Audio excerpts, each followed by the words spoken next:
Good morning. Today I am continuing on with my organizational journey. Back in January this year, I decided to create an entire life to-do list. I did it in Notion and I basically broke down my entire life into different categories, and then anything that's been on my to-do list for a really long time, I broke that down into smaller, more attainable tasks and I put them into each of the categories. And then anytime anything new has come up, I just put it on that list, and it has been so helpful. It's this big overview of all the life admin stuff that I have to do. I'm able to stay on top of it, and so far since the beginning of the year, I've actually been making a lot of progress in some of these areas. It's one of my goals for 2023 to just be far more organized and tick things off that to-do list that I keep putting off every year, including digital organization, which is something that I'm going to work on today. I have avoided doing this every year, but it's something I say that I want to do. My downloads folder is an absolute disaster. I'm always downloading things because I do a lot of work in Canva, and if I'm exporting images or thumbnails and things for YouTube, I'm always downloading, and then I'm always airdropping everything that I film on my phone to my computer. There are some important files in there that I don't even know where they are because it's such a mess, and then there's so much stuff that I definitely don't need. And I've been slowly sorting through it. I've been making some progress, but today I'm gonna get back onto it and do a little bit more. The first thing that I am gonna do is run a scan of my computer with the Clean My Mac app. It's an app that you can download from the App Store, and Clean My Mac is actually sponsoring today's video, which is really exciting because it is a fantastic little app to help clean and optimize your Mac computer. This is the Clean My Mac app, and it's so easy to use. With the click of one button, you can run the smart scan, which is what I'm doing right now. It cleans, protects, and speeds up your Mac. It finds unnecessary items. It gives you the option to remove those items if you would like to. It scans for malware to keep you protected and lets you know when you're low on RAM to help make your Mac run faster. As I mentioned, Clean My Mac is available on the App Store as it has been notarized by Apple, and it has been on the market for 14 years. There's also a menu feature that's really cool. It gives you a little summary of your Mac. It tells you your health, the gigabyte usage, and the temperature of your Mac. My Mac is starting to get a little bit old, but it's still running really well, and my Mac's been able to help me do that. It also gives you recommendations of some of the things that you could do to help optimize your Mac. The app design is so cute. It's a little bit interactive, so when you run your mouse over certain features, they move with you, which is really cute. I will also leave some information and a link in the description if you would like to check that out, especially if your Mac needs a bit of a refresh, declutter, and organization. I highly recommend. Anyway, I am now going to get in and keep organizing my files out of my downloads folder and moving them into my documents or deleting them. I don't know how much I'm going to get done today, but every little bit counts. This is my downloads folder. There's a whole bunch of files here that didn't transfer from my phone properly. I have images, more video, I have YouTube thumbnails. I have a couple of songs that I recently downloaded for my YouTube videos, and for over a year, I was storing all of my YouTube music in my downloads folder. It was so annoying. So I recently made a music folder that I stuck in this side menu so it's easy to access whenever I'm editing my videos. And now all I need to do is every time I download a new song for my videos is make sure I take them out of this folder and put them in the music folder.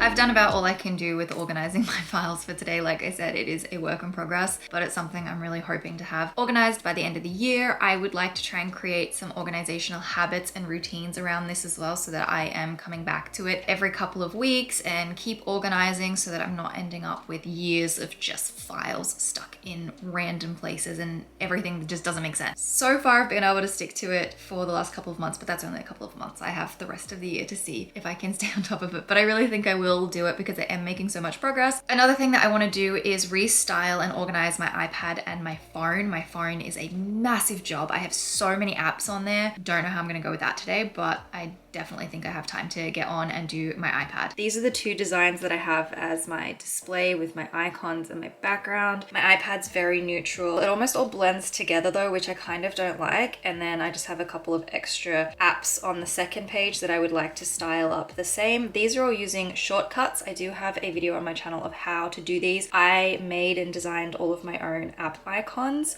so I'll have that all linked down below. And then this is my phone. It is a spring Easter type design from last year and I hate it. I really just want to give my devices a refresh, and I think I might be a little bit boring and go with black. I want it to be really sleek looking. This here is my Illustrator file of app icons. I think this green color might have been for Rachel. I think she might have wanted green, so I think I did this for her. And looking at it, I'm very tempted to do a green color, but I think I will go with black, and then, you know, if I really don't like it, I can always change it. So I do actually need to add a couple of icons because I downloaded Notion the other day and I definitely haven't designed something for that. And I think there's maybe a couple more. So I'm going to design those, get these all into black with like the white icon, and start redesigning my iPad.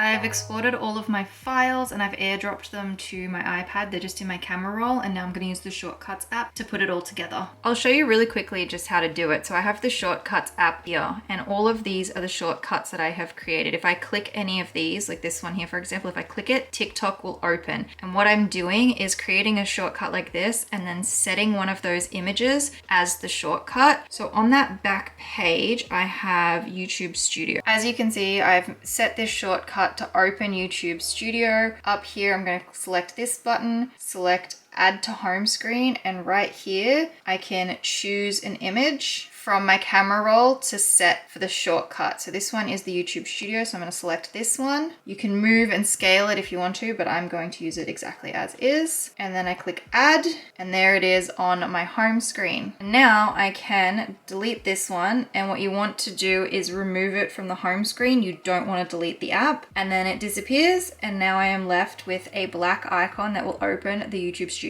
So I'm going to do this to all of them.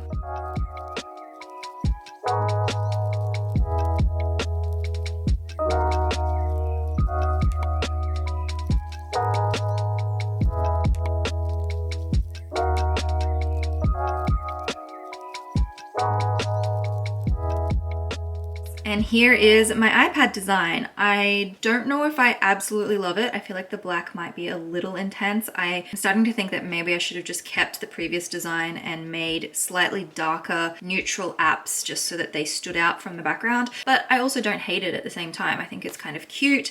I've added a few photo widgets. So this is the extra large one. This is the large one, a small one. I've got a calendar widget, and then the clock that I had here before was just the regular Apple clock, but I have switched it out for a Widget Smith clock just because it's more customizable. The Apple clock only matches its coloring to whatever the background is. And all of these larger widgets that you can see are from the Widget Smith app, but I quite like it. I've got most of my apps on the front page. There's just a couple on the second page. I really like it. I can't wait to redesign my phone. I don't think I will make my phone this exact color scheme, but I need to get onto that at some point. It's on the to-do list. One of the other things that I'd like to do this afternoon is track my finances for February now that the month is over. This is my mock-up page, and this is in the color Sunset. It comes in like 6 different colors, but this mock-up page is what I use to do my thumbnails and all that sort of stuff for. And I have been so on top of it. So over here in this section, you can track all of your expenses and you can make different categories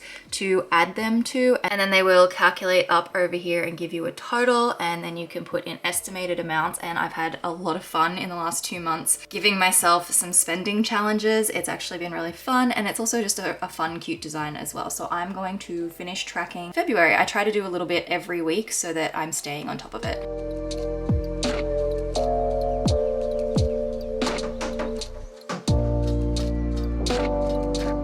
I think I am done for the afternoon with my laptop. I'd like to get my head out of it. I'm gonna head outside. I thought I would come out and do a little bit of a garden tour. I've had a lot of requests to do so, and you'll just have to excuse the garden though. It does need some maintenance. It definitely needs some weeding, but when it's all manicured, it looks stunning. So I'm starting here on the side of the house.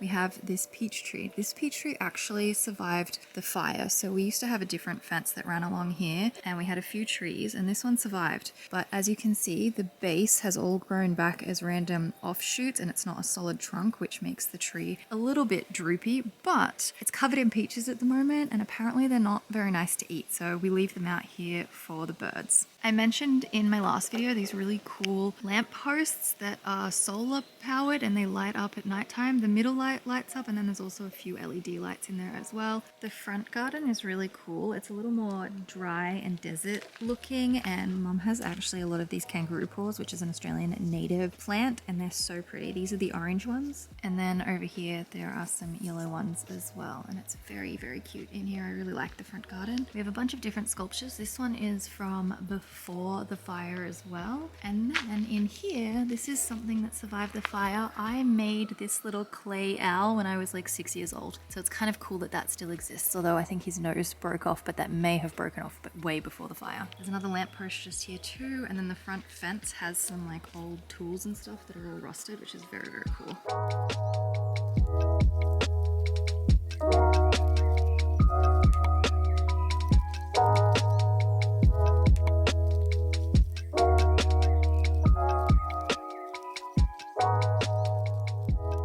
More rusty things on the front fence, and then also some of these burnt poles that were maybe fence posts in the last place. I don't know if they were part of the house, but they're sort of stuck here as like a piece of art sculpture as well. This is near the entryway. This old chair, which is stunning, was also a survivor of the fire. In fact, there was a plastic washing basket sitting on here when the fire came through, so all of this is melted plastic, and it's also rusted a little bit as well. And then there's lots of plants leading into the front door, which look really, really cool as well.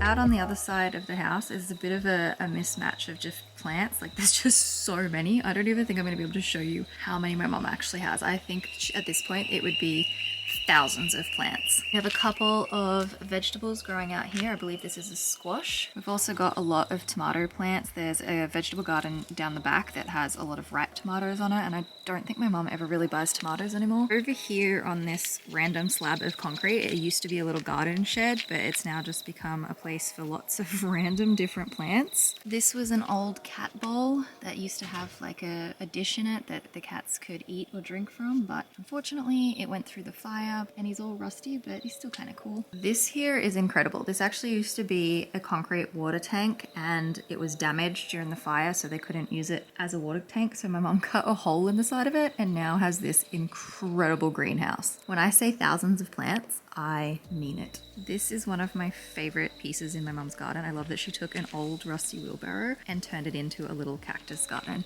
It's so cute. Grass out here definitely needs to be trimmed, but I just love it. It's so adorable. There's also 3 really quite large garden beds out here with a mixture of all different plants in them. Coming around the back of the house, this is kind of, I guess, the back deck, the veranda, whatever you want to call it. There are so many plants in here. There's lots hanging from the roof. My mom has this plant stand in here. There's just so many. In fact, some of my old plants are in here as well.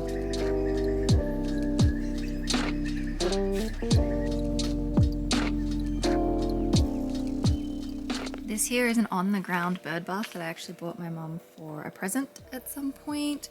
And then she's got little statue thingies in the pots. There's a like teapot house, and then there's a turtle in this one, and there's a couple of lemon trees here. Oh, I actually just almost hit my head on another little spider web. Anyway, there's some lemon and lime trees in pots in the back here. This big tree here is a mulberry tree. And one of the coolest things about the garden is my mom actually has 2 of these old cast iron bathtubs that she's turned into ponds, which is just So cool. She has a couple of archways down the back here. That's a little greenhouse in there. Around the corner here, there's a bird bath just here. And then there's a massive bird bath all the way in the back over there. It's just really magical in here. Like I said, when it is really beautifully manicured and it's all neat, especially in spring, it's just wonderful. But it's totally perfect as it is. Oh look, there's a little gnome down here. Here's another little cat statue that I think also survived the fire. Yeah, it did, because there's plastic here from the old greenhouse that drooped off and melted onto his face. Down the back here, there's a bit of a vegetable garden that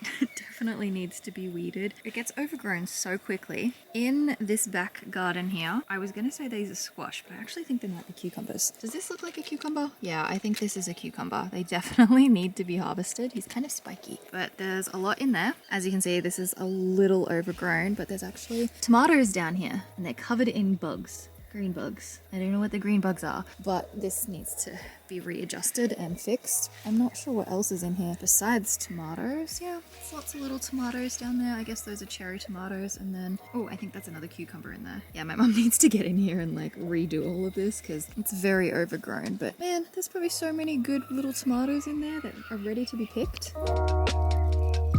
This is also a very, very tall sunflower plant. It's very impressive. I guess because summer's over, they've kind of had their time, but very cool. Over here is a bit of a work in progress, collecting rocks to be able to build another little garden in this area. And this one is another wheelbarrow masterpiece. This is actually my dad's old wheelbarrow. There's a photo somewhere of me and my brothers all sitting in here with my dad like wheeling us along, which is very cool.